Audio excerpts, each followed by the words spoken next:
How's it going, everyone? So what I'm going to be talking about today is UFC 195, Lawler versus Condit. I'm going to focus primarily on the main card. I will dabble a little bit and talk about the Dustin Poirier versus Joe Duffy fight. But before we get started, I would just like to say thank you to all my sponsors. Okay, I don't have any sponsors. But what I will like to do is say thank you to Budweiser. Because that was the last beer I had, and it was pretty solid. Anyways, moving on. Lawler versus Condit. A lot of people here are talking robbery and that Condit should have been the one walking away with the belt. Now, I kind of have to agree with them that Condit should have won. He should be the new welterweight champion. But I'm not going to go as far and say robbery. Lawler definitely won rounds 2 and 5. Condit, in my opinion, won 1, 3, and 4. Now, where some people are debating is round 3, who really won that one. They felt Robbie came on strong in the beginning. And then Condit kind of took over a little bit before the halfway point and did more overall work. So that's the way I saw it, but I'm not going to say someone got really screwed. I think someone definitely should have won, and that was Condit, but I don't think it was a Masvidal versus Ally Quinta sort of screw job. Anyways, Condit hopefully doesn't retire after this. He is talking it. But I think what they should do is do a rematch. I'm not always in favor of a rematch, but the way the welterweight division's looking right now, I think it kind of works. You have Tyrone Woodley, who's really pressing for a title shot, and I think he's a top contender. I think he's good, but I think he needs to beat a bigger name before he gets that title shot. I really was looking forward to him versus Johnny Hendricks. Unfortunately, Hendricks obviously didn't make weight. So that kind of screwed us up there, but I definitely think that you need to clear up the division a little bit. You have Maya coming on, you have Woodley hanging around. Roy McDonald's there. He's coming off the loss to Lawler, obviously, but he's still, in my opinion, the biggest threat in the division. So, and obviously, you still have Hendricks, too, who's fighting Wonderboy coming up, and that's an iffy fight for him. A lot of people think he should win, but Wonderboy's no joke, so it'll be interesting to see how that one plays out. But back to my main point. I think UFC 200 should have a Condit-Lawler rematch for a couple of reasons. One, it gets rid of this retirement talk for Condit. The guy's an absolute killer. He shouldn't be retiring. He should be fighting for world titles. He should be fighting number one contenders. So that's my opinion in regards to Condit. Lawler, he's taking a lot of damage. I think he needs a bit of a long break. So that's UFC 200 is a little bit favorable for him in that regard. I mean, coming off this fight and coming off the McDonald fight, I'm surprised the guy doesn't look like he's wearing it a little bit more. Now, the only thing that I could see screwing this fight up a little bit for Condit ever from happening is Nick Diaz, because he is the only fighter in the welterweight division that's currently active that I'd like to see fight Lawler, just because of their history, how he beat him in the past. That's the only guy right now I think trumps Condit a little bit, even though people would be up in arms if he got the title shot, just from his history, not having fought, coming off a loss, blah, blah, blah. It's Nick Diaz, guys, okay? Like, he deserves it. He's done his stuff. But back to the point, back to the main thing at hand. Lawler Condit, in my opinion, until we figure out what's going on with Diaz, should be a UFC 200 rematch. Maybe even, have a co-header as Rousey versus Holm 2. That's a different story that I would talk about a different time. But anyways, because Holm, okay, first of all, Holm should definitely be defending that title prior to fighting Rousey again. Rousey needs the time off. Holm should be fighting Miesha Tate, get her image out there just in case she does beat Rousey a little bit again in the future. But anyways. So overall, Lawler versus Condit, UFC 200 rematch. That's my thoughts on it. I think Condit won this fight. Lawler kind of got a little bit of a lucky nod here from the judges, who overall on the card sucked. They didn't do a great job. This was probably they gave some odd scores. Let's just say that. But moving on, Stipe Miocic versus Andrei Arlovski. Now, this was a number one contender fight. You can't see me, but I'm using air quotes there because you know how the UFC treats their number one contender fights. Stipe actually just steamrolled, absolutely killed Arlovski. I think it was like 54 seconds, TKO, first round. So it wasn't much of a fight. Stipe looked great. I think he did enough to earn the title shot. People are saying he got it. We'll see if that actually happens, but I think in the entire heavyweight division, he's the biggest threat to Cain Velasquez or Fabricio Verdum. Some people will talk Alistair Overeem. He's looked good. His victory over JDS was solid. It earned him a lot of points there, but I think Stipe is just turning a little bit he's turning the corner a little bit quicker, a little bit better than Overeem, and I think he's a fresh face. He's not kind of that guy from Pride who's been talked about, blah, blah, blah. He's a UFC product. He was brought up in the ranks.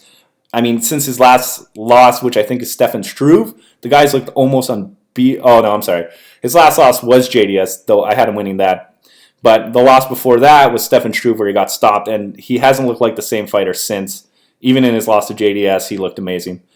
But Stipe actually just killed Arlovski here. Arlovski was on a career resurgence.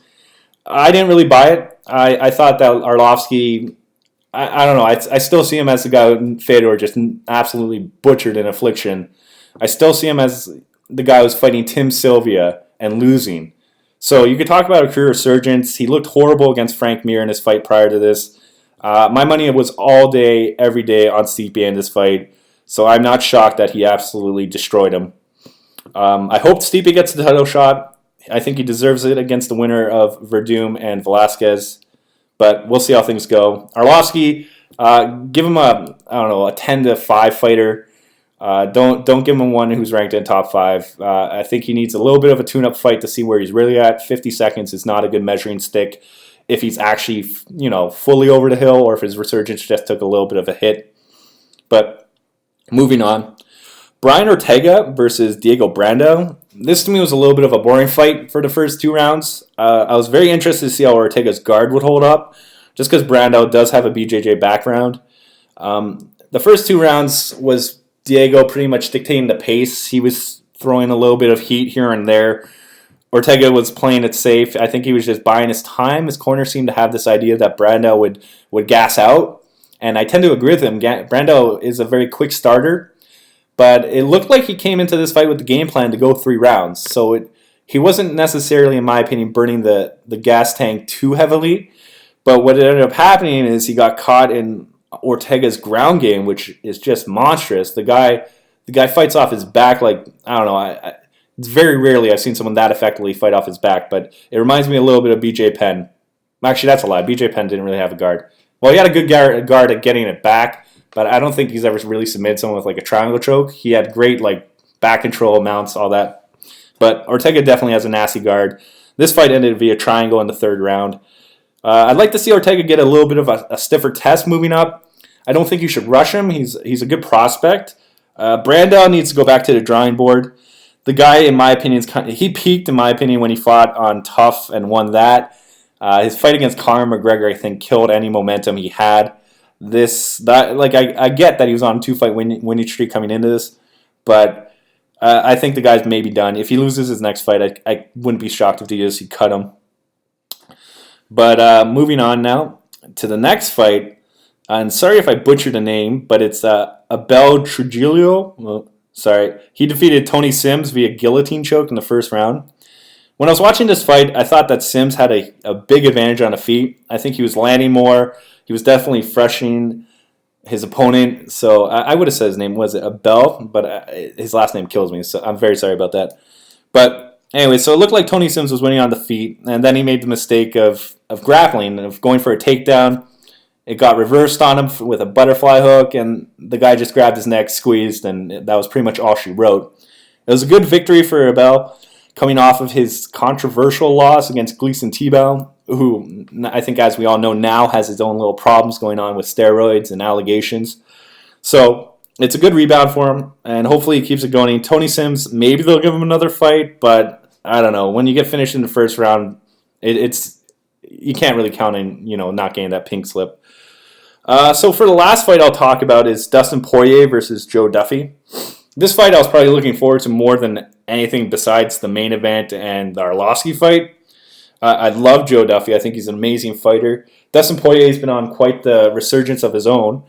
So it was interesting to see how this one was going to play out. I felt that it was Poirier's wrestling that did it. Duffy, his ground game held up. He got beat up on top, though, but he just couldn't stop the Poirier takedowns. He couldn't stop him from controlling him. I think he did a little bit more damage on the feet. He definitely had Poirier hurt. At one point, they were even saying he might have broken his nose. I have no confirmation on that or anything like that, but I wouldn't be surprised with how much blood Poirier was spilling over the mat. It was a good win for Poirier. Hopefully they give him a higher ranked opponent next. I can definitely see him gaining some momentum 155. He appears to have that bigger frame. He seems to need it, that extra 10 pounds that featherweight wasn't really giving him.